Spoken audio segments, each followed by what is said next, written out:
Crispy garlic mushroom must try recipe. তো দিয়ে দিলাম পেঁয়াজ, ধনেপাতা, কাঁচা লঙ্কা কুচি। এখন ভালো করে সতে করে নেব। একটু সামান্য জল অ্যাড করে দিলাম। দিয়ে দিচ্ছি নুন,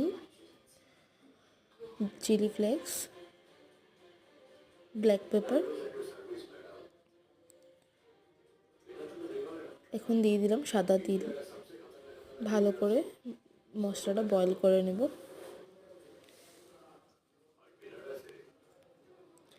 একটা কর্নফ্লাওয়ারের স্লারি বানিয়ে নিব। এখানে হাফ টিস্পুনের মতন কর্নফ্লাওয়ার নিয়েছি। জল দিয়ে একটা পাতলা স্লারি অ্যাড করে দিচ্ছি একটু একটু করে। দেখুন আমার মিশ্রণটা একদম ঘন হয়ে গেছে। বাকি যা কর্নফ্লাওয়ার ছিল পুরোটা অ্যাড করে দিলাম। 1 tablespoon lemon juice add করে দিলাম। একটু লেমন এসেন্স আমি অ্যাড করে দিলাম। এটাতে লেবুর গন্ধটার জন্য এটা আরও বেশি ভালো লাগে খেতে।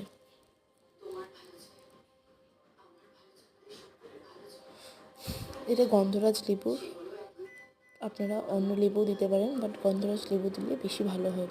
এখন ফ্রেশ ধনেপাতাও দিয়ে দিলাম। ফ্রাইড করে রাখা মাশরুমগুলো অ্যাড করে দিলাম।